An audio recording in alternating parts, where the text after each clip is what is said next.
Thank you. Thank you, Dr. Jannat Noor. First of all, I like to welcome all the audience, including today's chairperson, my teacher, and the members of expert panel, and all the respected dignitaries and all the audience to today's program. And before starting, I like to thank Dr. Faisal and team of platform to be a partner of with Bangladesh Endocrine Society regarding this World Thyroid Day observation. As Professor Mohammad Farquhar sir told that we are observing World Thyroid Day throughout the month, though 25th May is the World Thyroid Day. From today onwards, we have several programs in next 7 days. And in this regard, I like to thank platform to be with us in this today's program. In next couple of minutes in my today's presentation, I like to talk on how to deal with hyperthyroidism. And as it is, as Professor Mohammad Farquhar sir told, it is addressed towards the GP. So I will be very much simple in my presentation so that it is understandable for all.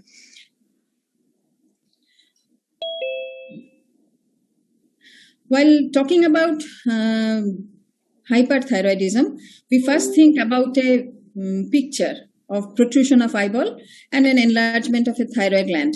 This feature comes in our mind, and that is the feature of overactive thyroid. But while asking about or thinking about the overactive thyroid, two definition or two words come in our mind. One is hyperthyroidism and one is thyrotoxicosis. Is the two terms synonymous? Means the same, or there are some difference? In my today's talk outline, I like to define this thyrotoxicosis and hyperthyroidism causes, its clinical presentation, and how to investigate to reach a proper diagnosis, management options, and a few points regarding thyrotoxic crisis, though rare, but an emergency in thyroid disease, and 4 case studies, which will help to understand the decision making in management of thyroid disease or hyperthyroid disease. So as I am talking, the thyrotoxicosis and hyperthyroidism. Actually, what is the difference? Thyrotoxicosis actually is a clinical state that is results from hyperthyroxanemia, that is inappropriately high thyroid hormone action in tissues, generally due to inappropriately high thyroid hormone level. That may be arise from the thyroid gland or from extrathyroidal source, or may be factitious due to increased dose of thyroxine replacement also. And hyperthyroidism, actually, this is actually the thyrotoxicosis that results from the hypersecretion of the thyroid hormones from the thyroid gland. So it is the thyrotoxicosis where there is inappropriately high synthesis and secretion of thyroid hormone by thyroid gland itself. So there is a little difference between the term thyrotoxicosis and hyperthyroidism. If we look at the causes of hyperthyroidism, 95% of cases of thyrotoxicosis are due to hyperthyroidism, that is, it originates from thyroid gland. Graves' disease considering 76%, toxic multinodular goiter 14%, and toxic adenoma 5%, considering 95% of thyrotoxicosis due to hyperthyroidism. Rest of the causes of hyperthyroidism may be due to thyroiditis. Sometimes the iodine-induced dyes or radio contrast media or iodine supplementation may result in thyrotoxicosis in subclinical autoimmune thyroid disease patient. There may be some extrathyroidal source of hyperthyroidism as tumor ovary or factitious. Sometimes the ovarian tumor secretes excess amount of thyroid hormone, and sometimes the exogenous intake of thyroid hormone or overdose of thyroid hormone may cause as features of thyrotoxicosis. Sometimes it may be due to TSH-induced pituitary tumor, TSH-secreting pituitary tumor, that is very rare, and also rare the follicular thyroid carcinoma, that is thyroid carcinoma of follicular origin which secretes the thyroid hormone in excess amount, resulting in thyrotoxicosis. Next, the clinical presentation, how a patient with thyrotoxicosis presents to us. Mostly the patient presents with the weakness, fatigue, heat intolerance, nervousness, increased sweating, tremor, palpitation, and weight loss, and also hyperdefecation. In few cases, in women, we find the menstrual abnormalities in the form of oligomenorrhea or amenorrhea, and in few cases, dyspnea may be a presentation. While examining a patient, we find a goiter with or without thyroid bruit. And this thyroid bruit, presence of thyroid bruit is typical of Graves' disease, as I will discuss in later part of my presentation. There may be tremor of whole body or even tremor of hand. There is eye changes in the form of ophthalmopathy and is very commonly known as Graves' ophthalmopathy. In these Graves' ophthalmopathy, there may be lid retraction, protrusion of the eyeball, lid lag, warm, moist skin, tremor, hyperreflexia, that is exaggerated or brisk jerk, tachycardia, arrhythmia maybe in the form of atrial fibrillation, systolic hypertension, and widened pulse pressure. These are the symptoms, and with these symptoms, when a patient comes to us, we look for these signs to search for thyrotoxicosis or hyperthyroidism. So in patients who have known symptoms or few of the features who are suspected as a patients of hyperthyroidism, they should undergo a comprehensive history and physical examination that will help us to reach a proper diagnosis. And this examination, of course, must include pulse rate, blood pressure, respiratory rate, and body weight, as there is a chance of tachycardia and arrhythmia, hypertension, tachypnea, and also weight loss. The thyroid size, of course, must be noted, and most of the cases in hyperthyroidism cases, the thyroid gland is enlarged. There may or may not be tenderness, as is present in subacute thyroiditis, symmetry of the enlargement, and nodularity, because thyrotoxicosis or hyperthyroidism may present in multinodular goiter also. And we must look for the pulmonary, cardiovascular, and neuromuscular function for involvement present or not, absence or presence of edema, eye signs, and pretibial mixed edema. And of course, the potential cardiovascular and neuromuscular complications or symptoms and signs should be explored, because it sometimes will guide for the management option. And the common feature is Graves' ophthalmopathy. It is very typical or diagnostic of Graves' disease, a most common cause of hyperthyroidism and eye pathology that usually presents in Graves' disease. And there is a wide range of eye complaints, ranging from a little redness in the form of conjunctivitis or minor pain, or proptosis, swelling, periorbital edema, dryness, irritation, severe pain, or bulging of the eyes, or there may be sight loss even. Actually, what happens due to the autoimmune pattern of Graves' disease, there is also the antigen and autoimmunity against the soft tissue of the periorbital region, and also there is proliferation of the extraocular and intraocular muscles. This causes protrusion of the eyeball from the orbit, and this actually presents as a form of proptosis. And this is the classification, simple classifications of scoring system of Graves' ophthalmopathy, which helps us to direct in the treatment and up to which the conservative management is possible.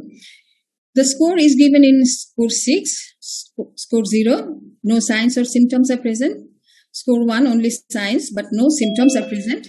That is, only lid lag and lid retraction is present. Score 2, soft tissue is involved and there is slight swelling and redness of eye. In stage 3, it is proptosis. And in stage 4, the extraocular muscle involvement is there. And in stage 5, corneal involvement and sight is endangered. And stage 6, sight loss is there. And in short, it is designated as no specs. No sign symptom, only signs of tissue, proptosis, extraocular muscle involvement, corneal involvement, and sight loss. So no specs is the stage or scoring of Graves' ophthalmopathy. Next, we can move on to the investigation, how to investigation in a patient or suspicious case or suspected case of hyperthyroidism or thyrotoxicosis.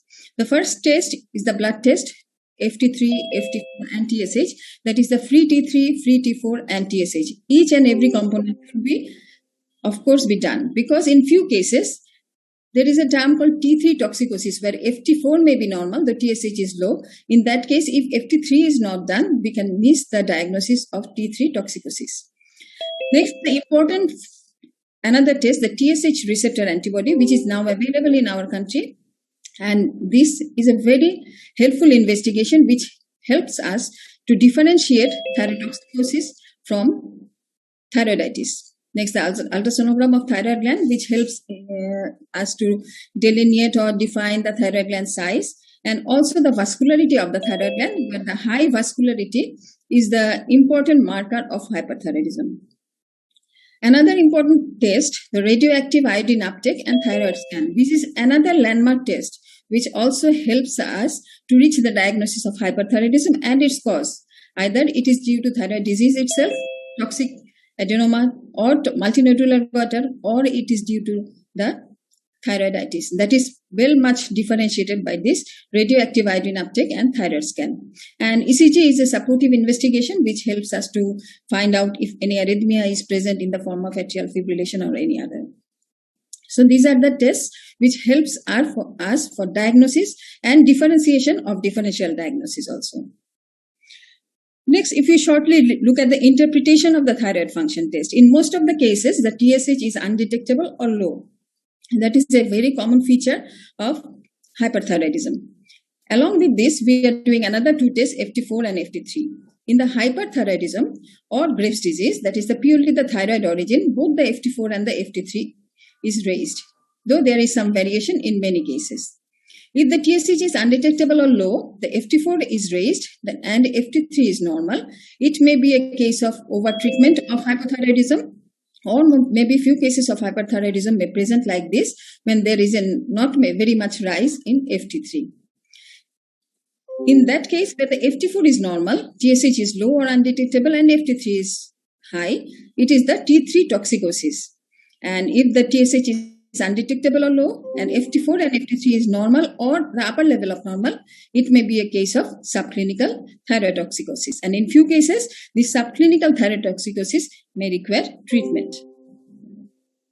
So if we look at the diagnostic algorithm of the patients who are suspected as hyperthyroidism, we first look at the clinical features, if the patient is clinically thyrotoxic or not. If the patient is clinically thyrotoxic, we must think either the patient have a Graves' disease or the Graves' disease features are absent. So what are the features of Graves' disease? The diffuse goiter with bruit, thyroid bruit, ophthalmopathy, pretibial myxedema, and of course the positive TSH receptor antibodies. If these are positive, this is diagnostic of Graves' disease. And if it is not positive, we should go for the thyroid scintigraphy or thyroid scan to differentiate or to find out the cause of hyperthyroidism. And if there is no features of Graves' disease, we can directly go to the thyroid scintigraphy. What results we can get in thyroid scan? It may be like this. The diffuse uptake or high uptake in both the glands diffusely, which is diagnostic of Graves' disease. There may be patchy uptake in different nodules in different parts of thyroid gland. It is very much suggestive of toxic multinodular goiter. It may be like this, where there is an increased uptake of the radioactive iodine in a particular nodule, but the rest of the gland is suppressed and there is no uptake. It indicates actually the toxic adenoma. And if there is no uptake at all in the thyroid scan, but the patient has clinical feature of hyperthyroidism, and of course FT3 or FT4 is raised and TSH is low, it may be a differential of thyroiditis. So these radioactive iodine uptake and thyroid scan and help us to diagnosis as well as the differentiate the cause of thyrotoxicosis. So what is the difference with thyroiditis? It is a very important clinical aspect, as the treatment of hyperthyroidism and thyroiditis is totally different. As subacute thyroiditis, the thyroid gland is enlarged and usually painful with a short history of neck pain and history of recent sore throat or any other viral infection. And the ESR is raised and this thyroiditis is usually painful and the thyroid gland is tender on examination. There are some painless thyroiditis also that is very much common in postpartum period, usually around 1 year after delivery. And in that cases also, the patient has a family history of autoimmune disease and there are features of thyroiditis also. So it should be differentiated properly to get the proper treatment. And this is the different thyroid scan report, as I mentioned earlier, which helps us in differentiate the different diagnosis or different causes of hyperthyroidism. Next, we can move on to the management of thyrotoxicosis. Definitive treatment is actually, there are three options, and these three options should be considered individually, considering several factors in individual patients. We have antithyroid drugs, methimazole or carbimazole or propylthiouracil. We have radioactive iodine, and surgery is another option of treatment for thyrotoxicosis. In my next 3 or 4 slides, I like to highlight the different treatment options, who are the suitable candidates for each treatment options. There are other supportive treatments also, the beta blocker, and if mostly propranolol, and if propranolol is contraindicated as that of bronchial asthma, verapamil may be a choice for the reduction of the heart rate. Phenobarbital may be used because it inhibits the peripheral conversion of T4 to T3.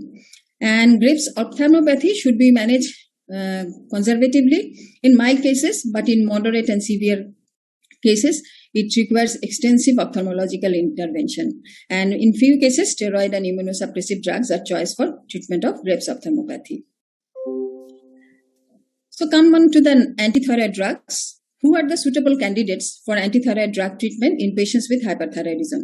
When there is a high likelihood of remission, how we can know that who are the candidates who have good remission, especially women with mild disease, small goiters, and low titer thyroid receptor antibody? These patients are suitable candidates for antithyroid drugs. If the patient is pregnant, in that case, radioiodine therapy is contraindicated and surgery is often not possible. In that case, antithyroid drug should be the drug treatment of choice. In elderly patients having other comorbidities, there is risk of surgery, limited life expectancy. They are also suitable candidates for antithyroid drugs.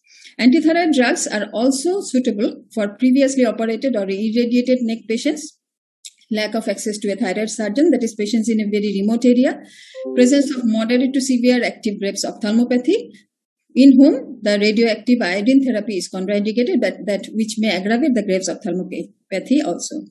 And if the patient needs a rapid biochemical disease control, in that case also, antithyroid drug is the best treatment option.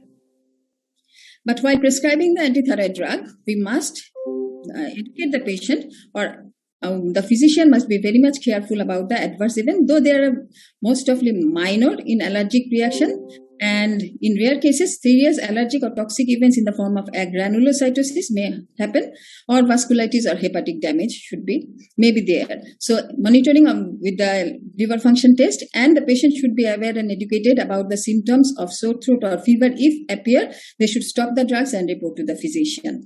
And a differential WBC count should be obtained if the patient present with such features, and in that case, if there is a granulocytosis, the drug should be stopped and will never start now, and we have to go for another treatment option. Next option is radioiodine therapy. This treatment option is suitable for few candidates. For the women who are planning a pregnancy not in near future, but after a long time, if more than 6 months following a radioiodine administration, the patient can get a pregnancy. And actually, the 1 year should be a good option, a gap between radioiodine therapy and trying for conception. And individuals with comorbidities, there is increased surgical risk, previously operated or previous radiation, and contraindication of antithyroid drug, or there is side effects with antithyroid drug or carbimazole, we can go for radioiodine therapy. And patients with periodic thyroidic hypokalemic paralysis, heart failure, or cardiovascular complication or pulmonary complication, they are also suitable candidates for radioiodine therapy. Next option is surgery. If the patient is planning pregnancy in less than 6 months, provided that thyroid hormones are near normal, that is after proper preparation, the surgery can be done, because in some cases the patients are subfertile or infertile, they are preparing for pregnancy, then surgery may be an option. If the patient has compressive features, there is a very large goiter or multinodular goiter, or if the gland size is more than 4 centimeters, they are the suitable candidates for surgery. There is documented or suspected thyroid malignancy, as I mentioned, in the rare cases of follicular carcinoma which secretes excess thyroid hormone, they are candidates for surgery. And if the patient has coexisting hyperparathyroidism, in that case also, they are suitable candidates for surgery also. This is a special situation, pregnancy and hyperthyroidism. How to treat? Because radioactive iodine therapy is totally contraindicated during pregnancy, and surgery is always not very much possible in pregnancy period. So in normal pregnancy, the propylthyrosol is the treatment of choice for the first trimester, and from second and third trimester, carbimazole may be a treatment choice. There is another term called gestational thyrotoxicosis. Now, in normal pregnancy, there is a change in thyroid physiology that are reflected by altered thyroid function testing. In early pregnancy, these changes may make the biochemical hyperthyroidism that does not require therapy. That is, there is an increase in HCG in the early parts of the pregnancy, and this mediates a TSH suppression in early pregnancy, But this situation actually does not require any antithyroid therapy. So differentiating this gestational thyrotoxic with pure hyperthyroidism or thyrotoxicosis is very much important. And TSH receptor antibody is very much helpful in differentiating these two conditions. And diagnosed hyperthyroid pregnancy should of course be treated, and this treatment should be propylthyroxine in the first trimester and carbimazole in second and third trimester. Next, another very rare condition, but it is a life-threatening condition, the thyrotoxic crisis. It is a medical emergency and usually mostly precipitated by some infection in a previously unrecognized or undiagnosed or inadequately treated thyrotoxicosis. And even after thyroidectomy in ill-prepared patient or radioiodine therapy, when the acute radiation damage may cause increased release of thyroid hormone from the affected gland, and patient may go to the thyrotoxic crisis. And the signs are excessive features of hyperthyroidism in the form of fever, agitation, delirium, tachycardia, atrial fibrillation. In older patient, there may be heart failure also. And there is a scoring system which helps us to diagnose or confirm the thyrotoxic crisis, including few factors: body temperature, central nervous system symptoms in the form of agitation, delirium, psychosis. These are scoring of 10, 20, and 30 like this. Gastrointestinal symptoms, cardiovascular symptoms by heart rate, atrial fibrillation present or absent, congestive heart failure, mild edema or basal crepitation or pulmonary edema, and the precipitation history of any infection present or absent. This total scoring system, if it is more than 45, it is likely thyrotoxic crisis. If it is 25 to 44, it is impending thyrotoxic crisis, and if it is less than 25, it is unlikely to represent thyrotoxic crisis. It may be a cause of, if it is less than 25, it may be a case of severe hyperthyroidism also. So management of thyrotoxic crisis is very important, and most of the cases it requires ICU support, rehydration, propranolol, sodium iodate, dexamethasone, and of course the antithyroid drug, the oral carbimazole, may be a treatment option for these patients for recovery, and it should be done under supervised treatment with endocrinologist and intensivists. With this, I like to end my discussion part, and next I like to move on to the case studies. I have 4 cases which I think help us to recapitulate the text I discussed. Case number 1, a 36-year-old woman, mother of 1 child, was referred to endocrine outpatient department with classical features of palpitation, tremor, and weight loss. And these are the features of thyrotoxicosis. And initial biochemistry confirmed hyperthyroxanemia, that is high FT4 and a suppressed or undetectable TSH. With this, the patient is referred to endocrinopathy for further evaluation and management. Detailed examination revealed that the patient is a confirmed clinically hyperthyroid state with presence of eye signs in the form of lid lag and lid retraction, and their thyroid gland is enlarged with presence of thyroid brewing. That is very much suggestive of Graves' disease. So investigation suggested for this patient is radioactive iodine uptake and thyroid scan. The patient was referred to nuclear medicine department for this test, and this is the nuclear thyroid scan result, which showed diffused high uptake in both the glands, suggestive of Graves' disease. And the TSH receptor antibody, as it is available, it is done. It is also positive. An ultrasonogram of the thyroid gland also done, which shows diffuse moderate enlargement with increased vascularity. Actually, this increased vascularity is seen by the peak systolic volume of inferior thyroid artery, which is much higher in the hyperthyroid stage, mostly in the Graves' disease, and which will be low or below normal in thyroiditis. So the diagnosis is Graves' disease. Management plan. This management plan of a 36-year-old lady will depend upon the presence or absence of comorbidity, and the patient is on reproductive age, and she is actually a mother of 1 child, and maybe she have future plan for pregnancy also. Considering this, as the thyroid gland size is not so much enlarged, surgery is not a good option for her. Tablet carbimazole or radioiodine therapy should be the choice of treatment. So learning from case 1 is, while planning for antithyroid treatment option for a young woman of reproductive age, we must consider size of goiter. If it is much more enlarged, surgery will be the option. Presence of eye sign that will present in our case, then the antithyroid drug should be the good choice.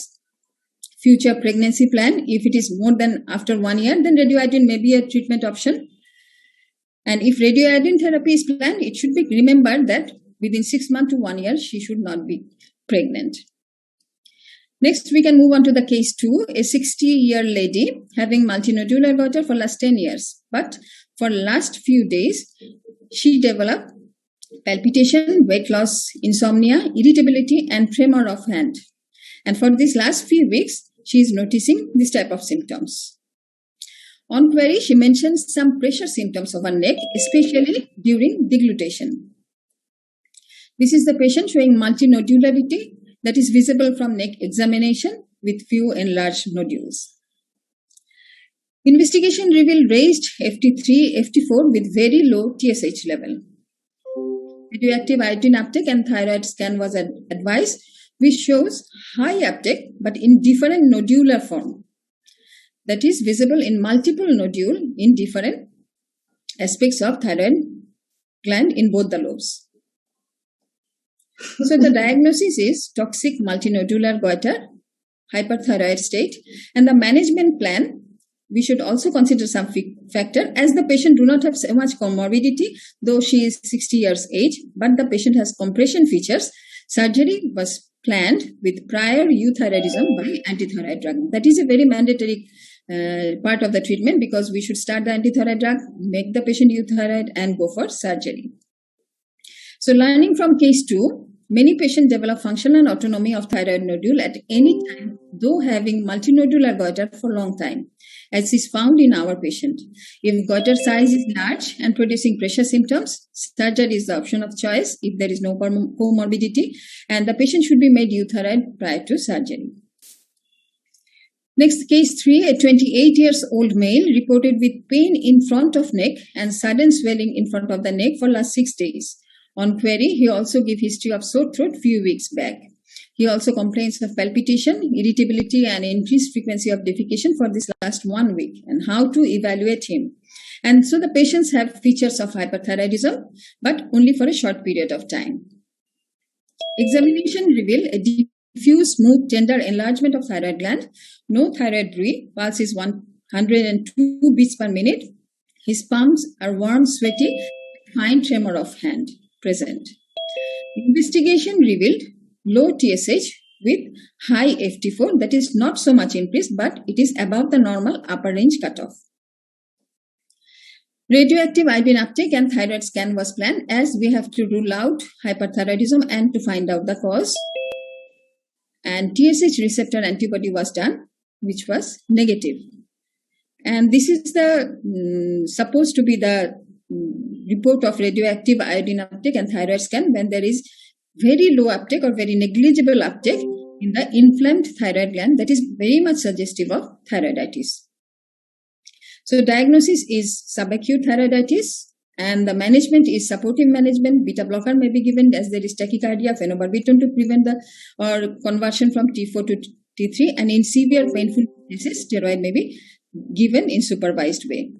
And the important thing is follow-up should be given. Follow-up thyroid function test must be done 4 to 6 weeks after the initial presentation. So learning from case 3 is while evaluation of thyrotoxicosis, subacute thyroiditis should be kept in a differential with typical patients presenting with typical history. Treatment for subacute thyroiditis is always temporary and supportive. Most of the patients with subacute thyroiditis become euthyroid, but few may go to a phase of hypothyroidism also. So regular follow-up with these patients should be done, of course. Next, in my last case, case number 4, a 28-year lady at her 10 weeks of pregnancy, routine investigation revealed minimally raised FT4, normal FT3 and a low TSH. That is a routine investigation done by a gynecologist. And the patient was referred to an endocrinologist for further evaluation and management as the patient's FT4 is mildly raised and TSH is low. Examination revealed she did not have any symptoms of thyrotoxicosis. That is patient in a euthyroid state. Though pulse is 100 beat per minute and regular. Blood pressure is 120 by 80 millimeter of mercury.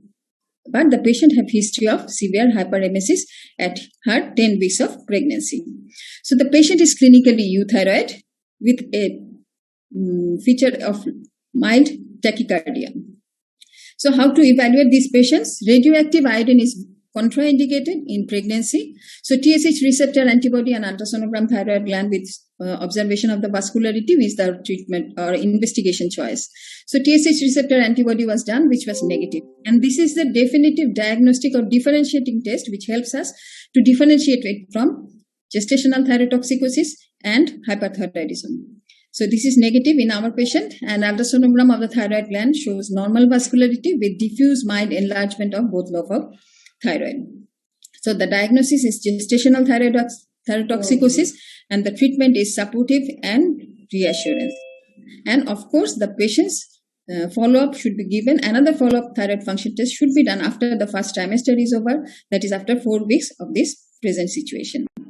So learning from case 4 is gestational transient thyrotoxicosis is non-autoimmune hyperthyroidism in pregnant women, and it is associated with hyperemesis gravidarum in most of the cases. And diagnosis is established based on the absence of hyperthyroid sign and negative TSH receptor antibodies. Generally, it does not require any medication but needs follow-up, and repeat thyroid function test is mandatory. So the take-home message from my today's talk is thyrotoxicosis has multiple etiologies, and hyperthyroidism is the most important cause, considering 95% of cases of thyrotoxicosis. Appropriate treatment requires an accurate diagnosis by proper history and physical examination.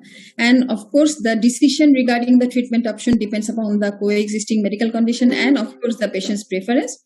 And optimal care to be provided considering the clinical judgment, individualized according to the decision making, according to the algorithm, and of course the individual situation of the patient, and of course wishes of the patient and family.